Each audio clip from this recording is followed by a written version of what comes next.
Hi babes, welcome back to my channel Ramala Shifa. Sorters episode 3. Second years எல்லாருமே first இயர்ஸ்க்கு PR engineer அப்படின்ற engineering song சொல்லி கொடுத்துட்டு இருக்காங்க. அதை பார்த்து ஃபர்ஸ்ட் இயர்ஸ் செஞ்சுக்கிட்டு இருக்காங்க. அப்போ அங்கே தேர்ட் இயர்ஸ் வராங்க. அவங்க ஃபர்ஸ்ட் இயர்ஸை பார்த்துட்டு என்னது நீங்கள் செய்கிறதே சரியில்லையே, என்ன இப்படி பண்ணுறீங்க, யார் உங்களுக்கு கற்றுக் கொடுக்குறது அப்படின்னு கேட்க செகண்ட் இயர் பையன் ஒருத்தவன் கையை தூக்குறான். அதுக்கு ஆர்டிட் சொல்கிறான், எங்கே ஃபஸ்ட்டு நீ செஞ்சு காட்டு பார்க்கலாம் அப்படின்னு சொல்ல செகண்ட் இயர்ஸ் எல்லாருமே சேர்ந்து பிஆர் இன்ஜினியர் அப்படின்ற அந்த சாங்கை செஞ்சு காட்டுறாங்க. அப்போ ஆர்டிட் சொல்கிறான், உங்களுக்கே சரியாக செய்ய வர மாட்டேங்குது, நீங்கள் எப்படி ஃபஸ்ட் இயர்க்கு சொல்லி கொடுப்பீங்க அப்படின்னு கேட்குறான். செகண்ட் இயர்ஸ் என்ன சொல்கிறதுன்னு தெரியாமல் அமைதியாக நிற்கிறாங்க. அப்போ காங் பாப் கையை தூக்குறான். ஆர்டிட் சொன்ன மாதிரியே எந்திரிச்சு நின்று ஃபஸ்ட்டு அவன் பேரை சொல்கிறான். அதுக்கப்புறம் அவனுடைய ரோல் நம்பர் சொல்கிறான். சொல்லிவிட்டு அவன் பேச ஆரம்பிக்கிறான். என்னென்னா ஃபஸ்ட் செகண்ட் இயர்ஸ் எங்களுக்கு நல்லா தான் சொல்லி கொடுத்தாங்க, நான் வேணா அந்த இன்ஜினியரிங் சாங் செஞ்சு காட்டவா அப்படின்னு கேட்குறான். அப்போ ஆர்டிட் கோவமா, நீ ஒன்றும் பண்ண வேண்டாம், ஒன்றும் ஹீரோ மாதிரி எந்திரிச்சு நீ பேசுகிற, உன் மனசு என்ன ஹீரோன்னு நினைப்பா, உட்காரு அப்படின்னு சொல்லி கோவமாக திட்டி உட்கார வச்சிடறான். ஆனால் காங் பாப் மறுபடியும் கையை தூக்கி அவன் பேச வரான். அப்போ ஆர்டிட்க்கு டென்ஷன் ஆகிடுது. என்ன ரொம்ப ஓவராக பண்ணிட்டு இருக்க, இங்கேருந்து வெளியில் போ, கெட் அவுட் அப்படின்னு சொல்லி அவனை வெளியில் அனுப்பிடுறான். இப்போ அடுத்து எம் எந்திரிச்சு பர்மிஷன் கேட்குறான். அவன் என்ன கேட்குறான்னா, காங் பாப்பா உள்ளே வரதுக்கு பர்மிஷன் கொடுங்க, அப்போ நாங்கள் எல்லாருமே சேர்ந்து சாண்டிங் செஞ்சு காட்டுறோம் அப்படின்னு சொல்கிறோம். ஆனால் ஆர்டிட்டு அதை பர்மிஷனை அலோவ் பண்ண மாட்டான். அப்போ எல்லா ஸ்டூடெண்ட்ஸும், அதாவது எல்லா ஃபஸ்ட் இயர்ஸும் ஒவ்வொருத்தராக எந்திரிச்சு கேட்குறாங்க. எல்லாருமே காங் பாப்பா உள்ளே அனுப்ப சொல்கிறாங்க. நாங்கள் எல்லாருமே சேர்ந்து செஞ்சு காட்டுறோம் அப்படின்னு சொல்கிறாங்க. ஆர்டிட்க்கு எல்லாருமே கேட்குறதால என்ன பண்ணுறதுன்னு தெரியல. சரி என்னமோ பண்ணுங்க அப்படின்னு சொல்ல அப்புறம் ஃபஸ்ட் இயர்ஸ் எல்லாருமே சேர்ந்து விஆர் இன்ஜினியர் அப்படின்ற சாங்கை செஞ்சு காட்டுறாங்க. சொல்லப்போனால் நல்லாவே செஞ்சு காட்டுறாங்க. ஸோ ஆர்டிட்டும் பெருசாக குறை சொல்லாமல் அமைதியாக இருந்துடுறான். அதோட அந்த ட்ரைனிங் முடியுது. காங் பாப் அவன் ஃப்ரெண்ட்ஸ்க்காக வெளியில் வெயிட் பண்ணிட்டு இருக்கான். அப்போ வெளியில் சீனியர்ஸ் வராங்க. ஆர்டிட்டு காங் பாப் கிட்ட கேட்குறான், நான் எதுக்கு இன்னைக்கு ஒன்று வெளியில் அனுப்பேன் தெரியுமா அப்படின்னு கேட்க, நான் உன்னை அப்செட் பண்ணிட்டேன் அதனால தானே அப்படின்னு காங் பாப் சொல்கிறான். அதனால மட்டும் இல்லை, நீ எதுக்கு இப்போதாலும் ஹீரோவாக ட்ரை பண்ணுற அப்படின்னு ஆர்டிட் கேட்குறான். அது காங் பாப், நான் ஒன்றும் ஹீரோவாக ட்ரை பண்ணல, அட்டென்ஷன் சீக் பண்ணுறவும் ட்ரை பண்ணல, நான் வெறும் என் ஃப்ரெண்ட்ஸ்க்கு ஹெல்ப் பண்ணணும்னு ட்ரை பண்ணுறேன் அவ்வளோதான் அப்படின்னு சொல்கிறான். அதுக்கு ஆர்டிட்டு, நீ எதுக்கு எப்போதாலும் உன் ஃப்ரெண்ட்ஸ்க்கு ஹெல்ப் பண்ணிக்கிட்டே இருக்க, நீயே பேசிக்கிட்டு இருந்தா எப்போதான் உன் ஃப்ரெண்ட்ஸு பேச கற்றுக்குவாங்க, என்னுடைய ஜூனியர்ஸ் எப்பயுமே மற்றவங்க ஹெல்ப்பை எதிர்பார்த்துருக்க கூடாது, அவங்களாவே தைரியமாக பேச கற்றுக்கணும், இனிமேலாச்சும் உன் ஃப்ரெண்ட்ஸ்க்கு ஹெல்ப் பண்ணுற அப்படின்ற பேரில் அவங்கள கெடுக்காத, அவங்களா பேச கற்றுக்கணும் அப்படின்னு சொல்கிறான். அது காங் பாப்பு சரின்னு சொல்லலாம். அப்புறம் ஆர்டிட் அங்கேருந்து கிளம்புறான். அப்போ காங் பாப்பு ஆர்டிட்டை மட்டும் கூப்பிடுறான். ஒரு நிமிஷம் இல்லை அப்படின்னு சொல்லிட்டு, நான் என் ஃப்ரெண்ட்ஸ்க்கு தானே ஹெல்ப் பண்ணக்கூடாதுன்னு சொல்கிறேன், ஆனால் ஃபஸ்ட்டு டைம் நான் உங்கள்கிட்ட சைன் கேட்டேன்ல, அப்போ நீ எதுக்கு சைன் போடாமல் எல்லாரும் முன்னாடி போய் எனக்கு பசங்களை பிடிக்கும் அப்படின்னு சொல்ல சொன்னேன், ஏன் அப்படியெல்லாம் பண்ண அப்படின்னு காங் பாப் கேட்க, அதுக்கு ஆர்டிட்டு, நீயே சொல்ல பார்க்கலாம் அப்படின்னு சொல்கிறான். அது காங் பாப் கொஞ்சம் திங்க் பண்ணிவிட்டு, ஓ நமக்கு ஒருத்தவங்களை பிடிச்சிருந்தாதான் அவங்களுடைய அட்டென்ஷன் கெயின் பண்ண நம்ம ட்ரை பண்ணுவோம், அப்போ என் அட்டென்ஷன் கெயின் பண்ண தான் இந்த மாதிரிலாம் பண்ணியா, அப்படின்னா உனக்கு என் மேலே க்ரஷ் இருக்கா அப்படின்னு காங் பாப் கேட்குறான். ஆர்டிட்க்கு என்ன பதில் சொல்கிறதுனே தெரியல. அப்படின்னு காங் பாப்பே பார்க்குறான். எதுவும் சொல்லாமல், இதை பாரு உன் ஃப்ரெண்ட்ஸ் வந்துட்டாங்க வீட்டுக்கு போ அப்படின்னு சொல்லிட்டு ஆர்டிட் அங்கேருந்து போயிடுறான். அப்போ காங் பாப்போட ஃப்ரெண்ட்ஸ் வெளியில் வராங்க. இவன் ஆர்டிட்டோட பேசிக்கிட்டு இருந்தால அதை பார்த்துடுறாங்க. பார்த்துட்டு, ஏன்டா மறுபடியும் அவனை டென்ஷன் படுத்தி விட்டுட்டியா அப்படின்னு கேட்க, சேச்சா அப்படியெல்லாம் எதுவும் இல்லைடா அப்படின்னு காங் பாப் சொல்கிறான். நெக்ஸ்ட் டே காங் பாப் அவனுடைய ரூமில் இருக்கான். அப்போ அவன் ரூம் ஜன்னல் வழியாக பார்த்தா ஸ்ட்ரைட் ஆப்போசிட்டில் ஆர்டிட் நின்றுக்கிட்டு இருக்கான். அதாவது அவன் பில்டிங்கு பக்கத்து பில்டிங்கில் தான் ஆர்டிட்டோடைய ரூம் இருக்குது. ஆர்டிட்டை பார்த்ததும் காங் பாப்புக்கு செம்ம சந்தோஷம். நெக்ஸ்ட் டே காலேஜில் கேர்ள்ஸ் எல்லாம் பேசிக்கிட்டு இருக்காங்க. இந்த வருஷம் ஸ்டார் அண்ட் மூன் கான்டெஸ்ட்டில் எந்த பொண்ணு ஸ்டாராக கலந்துக்க போகிறா அப்படின்னு பேசிக்கிட்டு இருக்கும்போது இவங்க ஃப்ரெண்ட் இருந்தால ப்ரே, அதாவது ஃபஸ்ட்டு டே போய் ஆர்டிட் கிட்டே சைன் கேட்டால அந்த பொண்ணு, அதான் இன்ஜினியரிங் டிபார்ட்மெண்ட் வந்து ஸ்டாராக கலந்துக்க போகிறான். அப்போ மூணா யார் கலந்துக்க போகிறா அப்படின்னு பேசிக்கிட்டு இருக்கும்போது நம்ம காங் பாப் தான் அப்படின்னு சொல்கிறாங்க. காங் பாப் தான் மூணா கலந்துக்க போகிறா அப்படின்னு தெரிஞ்சதும் மேக்கு ஒரே சந்தோஷம். ஏன்னா மேக்கு காங் பாப் மேலே ஒரு ஃபீலிங் இருக்குது. அது மட்டும் இல்லை, இன்னும் காங் பாப் சிங்கிளாக தான் இருக்கானாமா அப்படின்னு ஃப்ரெண்ட்ஸ் எல்லாம் பேசிக்கிறாங்க. அதை கேட்ட மேக்கு இன்னும் சந்தோஷம். கொஞ்ச நேரத்தில் இவங்க எல்லாரும் கிளாஸ்க்கு போகிறாங்க. கிளாஸில் ஒரு டெஸ்ட்டு நடக்க போகுது. அப்போ மேக்கிட்ட எரேசர் இல்லை. அவள் காங் பாப் கிட்ட கேட்க, காங் பாப் கிட்ட எரேசர் இருக்குது, அவன் எடுத்து கொடுக்குறான். அப்போ காங் பாப்பை பற்றி கேட்குறான், அன்னைக்கு உன்னோட நேம் டேக் நீ எங்கிட்ட கொடுத்துட்டியே, சீனியர்ஸ் உன்னை பனிஷ் பண்ணுவாங்களே, உனக்கு அந்த பயம் இல்லையா அப்படின்னு கேட்குறா.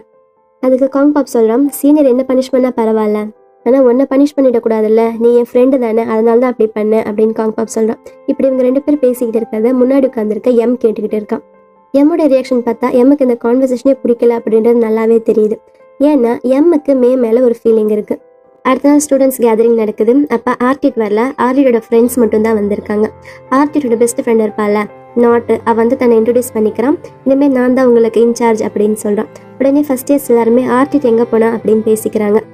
ஆர்டிட்டு வெளியில கதவு வழியா இங்க நடக்கிறதெல்லாம் பார்த்துக்கிட்டு இருக்கான். காங்பாப் அவனை நோட்டீஸ் பண்ணிடுறான். அப்புறம் நாட்டு எல்லாருடைய சிக்னேச்சர் நோட்டு வாங்கி செக் பண்ணுறான். 1000 சிக்னேச்சர் வாங்க சொன்னாங்கல்ல, ஆனால் யாருமே 1000 வாங்கல, எல்லாருமே கம்மியாக தான் வாங்கியிருக்காங்க. அப்போ நாட் சொல்கிறான், உங்களுக்கு இன்னொரு டாஸ்க் இருக்குது. இன்னைக்கு ஈவினிங்குள்ளே உங்கள் டிபார்ட்மெண்ட்க்கு நீங்களாக ஒரு ஸ்டூடெண்ட் பிரசிடென்ட் செலக்ட் பண்ணி இன்னைக்கு ஈவினிங் வந்து என்னை மீட் பண்ண சொல்லுங்கள் அப்படின்னு சொல்லிட்டு அவங்க அங்கேருந்து போகிறாங்க. மீட்டிங் முடிஞ்சதும் காங்பாப் ஃபஸ்ட்டு வெளியில் ஓடி போகிறான் ஆர்டிட்டை பார்க்கறதுக்கு. ஆனால் போய் வெளில பார்த்தா ஆர்டிட் அங்கே இல்லை. அன்னைக்கு ஈவினிங் காங்பாப் அவனுடைய ரூமுக்கு போகிறான். ஆனால் அவன் எப்பயும் போல இல்லை, மனசு ஏதோ கஷ்டமாக இருக்கிற மாதிரியே இருக்குது. அப்போ விண்டோ வழியாக பார்த்தா அங்கே ஆர்டிட்டை பார்க்குறான். ஆர்டிட்டை பார்த்ததே அவனுடைய மூட் நல்லா ஆயிடுது. அவன் முகத்தில் சிரிப்பு வந்துடுது. இதே டைம் மே அவளுடைய ரூமில் இருக்கான். காங்பாப் கிட்ட வந்து ஒரு எரேசர் வாங்கினால, அந்த எரேசரில் காங்பாப்போட பேரை எழுதிட்டு அதை பார்த்து சிரிச்சுட்டு உட்காந்துருக்கான். அடுத்த நாள் காங்பாப்பு அவனுடைய சீனியரை மீட் பண்ண போகிறான். ஒரு சீனியர் கேர்ளை மீட் பண்ணி லாஸ்ட் இயர் புக்ஸ், அதாவது சீனியர்ஸோட புக்ஸ் வாங்குறான் படிக்கிறதுக்காக. வாங்கிட்டு அந்த புக்கை ஓப்பன் பண்ணி பார்த்தான். அதில் இவனுடைய ரோல் நம்பரே தான் எழுதியிருக்கு. அதாவது இவனுடைய ரோல் நம்பரே போன வருஷம் யாராவது இருந்திருப்பாங்கள்ல, அவங்களுடைய புக்கு தான் அது. அப்புறம் ஃபஸ்ட் இயர்ஸ் எல்லாம் ஒன்றா உட்காந்துருக்கேன். அப்போ ஒரு பையன் ஓடி வந்து சொல்கிறான், இன்னைக்கு ஈவினிங் 3 o'clock நம்ம ஸ்டூடெண்ட் பிரசிடெண்ட்டை செலக்ட் பண்ணணுமாமா, அப்படி செலக்ட் பண்ணால் நம்மளை வீட்டுக்கு அனுப்ப மாட்டாங்களாமா அப்படின்னு சொல்கிறாங்க. ஸோ எல்லாருமே சேர்ந்து காங்பாப்பை பிரசிடெண்ட்டாக இருக்க சொல்கிறாங்க. ஆனால் காங்பாப் எனக்கு ஸ்டார் அண்ட் மூன் கான்டெஸ்ட் இருக்குது, என்னால் எனக்கு இதுக்கெல்லாம் டைம் கிடைக்காது அப்படின்னு சொல்லிடுறான். அப்படி சொல்லும் போதே சீனியர்ஸ் வந்து காங்பாப்பை அங்கேருந்து கூட்டிகிட்டு போயிடுறாங்க அந்த ஸ்டார் கான்டெஸ்ட்க்கு ஃபோட்டோ எடுக்கிறதுக்காக. அப்போ மற்ற பசங்களாம் பேசுகிறாங்க, இப்போ யாரோட இப்போ ஸ்டூடெண்ட் பிரசிடெண்ட்டாக வைக்கிறது அப்படின்னு பேசிக்கிட்டு இருக்கும்போது ஒரு பையன் சொல்கிறான், டியூ நீ இரு, ஏன்னா நீ தான் சீனியர்ஸ் பக்கத்துலேயே இருக்கிற, ஓண்டாமல் அவங்க டாம் பக்கத்துலேயே இருக்குது, ஸோ உனக்கு இது கொஞ்சம் ஈஸியாக இருக்கும்ல அப்படின்னு சொல்ல டியூவும் அக்செப்ட் பண்ணிக்கிறான். அப்புறம் காங்பாப் இங்கே ஸ்டார் அண்ட் மூன் கான்டெஸ்ட்க்கு ஃபோட்டோ எடுக்க வந்திருக்கான். எல்லாரையும் ஃபோட்டோ எடுத்துட்டு இருக்காங்க. அப்போ காங்பாப் கையில் ஒரு அப்ளிகேஷன் கொடுத்து சீனியர் ஃபில் பண்ண சொல்கிறாங்க. அப்போ காங்பாப் அந்த சீனியர் கிட்ட கேட்குறான், என்னாச்சு ஆர்டிட்க்கு, அவன் ஏன் ஹேசிங்க்கு வரவே மாட்டான், ஸ்டூடெண்ட் கேதரிங்கெல்லாம் வரவே இல்லையே, என்னாச்சு அவனுக்கு அப்படின்னு கேட்குறான். அதுக்கு அந்த சீனியரு கொஞ்சம் தயங்கிட்டு, நான் உங்ககிட்ட சொல்லக்கூடாது, இருந்தாலும் நீ கேட்குறேன்னு சொல்கிறேன், ஆர்டிட்டை ஹேசிங் டீம்லேருந்து டிஸ்மிஸ் பண்ணிட்டாங்க அப்படின்னு சொல்கிறான். எதுக்கு அப்படின்னு காங்பாப் கேட்க, அன்னைக்கு ட்ரைனிங் நடக்கும்போது ஒரு பொண்ணு மயக்கம் போட்டு விழுந்தால, அந்த விஷயம் ப்ரொஃபஸர்ஸ்க்கெல்லாம் தெரிஞ்சிருச்சு, அதனால அவனை ஹேசிங் டீமில் இருக்கக்கூடாதுன்னு சொல்லிட்டாங்க அப்படின்னு சொல்கிறான். அன்றைக்கி ஈவினிங் சாப்பிட்றதுக்காக காங்பாப்பு ரெஸ்டாரண்ட்டுக்கு போகிறான். அங்கே எல்லா சீட்டுமே ஃபில் ஆகிருக்கு. ஒரே ஒரு டேபிளில் மட்டும் ஒருத்தர் உட்காந்து நியூஸ் பேப்பர் படிச்சுட்டு இருக்காங்க. அவன் பக்கத்தில் போய் காங்பாப் நின்றுக்கிட்டு, நான் இங்கே உட்காரவா அப்படின்னு கேட்க அந்த பையன் உட்காரு அப்படின்னு சொல்கிறான். அது காங்பாப்பு தேங்க்ஸ் ஆர்டிட் அப்படின்னு சொல்லிட்டு உட்காரான். அப்போ தான் அந்த பையன் நியூஸ் பேப்பர் எடுத்துகிட்டு பார்த்தா, நீயா அப்படின்னு கேட்குறான். ஆமாம் நான் தான் அப்படின்னு காங்பாப் சொல்ல, இல்லை நீங்கள் உட்காரக்கூடாது, எந்திரிச்சு போ அப்படின்னு ஆர்டிட் சொல்கிறான். நீ தானே உட்கார சொன்ன அப்படின்னு காங்பாப் அங்கேயே உட்காந்துடுறான். அப்போ அவனுடைய ஆர்டர் எடுத்துகிட்டு போக ஒருத்தவங்க வராங்க. காங்பாப்பு வெறும் ஆம்லேட்டும் ரைஸ் மட்டும் ஆர்டர் பண்ணுறான். அதை கேட்ட ஆர்டிட்டு, என்னது வெறும் ஆம்லேட்டும் ரைஸ் மட்டுமா, நீ என்ன குழந்தையா அப்படின்னு கிண்டல் பண்ணுறான். ஆமாம் எனக்கு காரமான சாப்பாடுலாம் ஒத்துக்காது அப்படின்னு காங்பாப் சொல்கிறான். அதுக்கு ஆர்டிட்டு, என்னது காரமான சாப்பாடு ஒத்துக்காதா, நீ என்ன குழந்தையா அப்படின்னு கிண்டல் பண்ணுறான். அப்படி கிண்டல் பண்ணிக்கிட்டே இருக்கும்போது ஆர்டிட் ஆர்டர் பண்ண பிங்க் மில்க் அங்கே வருது. அதான் நம்ம ஊரில் ரோஸ் மில்க்னு சொல்லுவாங்கள்ல, அந்த மாதிரி. அதை பார்த்த காங்பாப்பு ஆர்டிட்டை திரும்ப கிண்டல் பண்ணுறான். ஏதோ என்ன குழந்தையான்னு கேட்டேன், இப்போ நீ மட்டும் குழந்தைங்க குடிக்கிற மாதிரி பிங்க் மில்க் எல்லாம் குடிக்கிற அப்படின்னு கேட்குறான். ஆர்டிட் எப்படியோ சமாளிக்க ட்ரை பண்ணுறான், ஆனால் சமாளிக்க முடியல, மாட்டிக்கிறான். அப்புறம் கொஞ்ச நேரத்தில் இவங்க 2 பேருமே ஆர்டர் பண்ண ஃபுட்டு வருது. ஆனால் ஆர்டிட் என்ன பண்ணுறா, அவனோட ஃபுட்டை காங்பாப்க்கு மாற்றி வச்சிடறான். மாற்றி வச்சது மட்டும் இல்லாமல் அங்கே எக்ஸ்ட்ரா ஸ்பைஸ்க்கு சில்லி வச்சுருப்பாங்க. அந்த சில்லி வேற எடுத்து காங்பாப்போட சாப்பாடு ஃபுல்லாக போட்டுட்டு இதெல்லாம் சாப்பிட்டுட்டு தான் நீங்கள் வந்து எந்திரிக்கணும் அப்படின்னு சொல்கிறான். அப்போ ஆர்டிட்க்கு ஒரு கால் வருது. அவன் அட்டன் பண்ணி பேசுகிறான். யாரோ அவனை உடனே வர சொல்கிறாங்க. இப்போவே வா, சரி இதோ வரேன் அப்படின்னு சொல்லி ஃபோனை கட் பண்ணுறான். காங்பாப் நான் போகிறேன் அப்படின்னு சொல்ல காங்பாப் அவனை கூப்பிட்டுட்டு உடம்ப நல்லா பார்த்துக்கோ அப்படின்னு சொல்கிறான். ஆர்டிட்க்கு ஒரு நிமிஷம் கன்ஃபியூஷனாக இருக்குது. இவதுக்கு நம்மகிட்ட இப்படி பேசுகிறான் அப்படின்னு திங்க் பண்ணிவிட்டு அங்கேருந்து போகிறான். அப்புறம் காங்பாப் சாப்பிட்டுட்டு அந்த சாப்பாடுக்கு பில் கட்டுறதுக்காக கேட்குறான். ஆனால் அந்த சர்வெண்ட் வந்து சொல்கிறாங்க, இல்லை ஆல்ரெடி உங்கள் சாப்பாடுக்கும் சேர்த்து ஆர்டிட்டே பில் பே பண்ணிட்டாங்க அப்படின்னு சொல்கிறாங்க.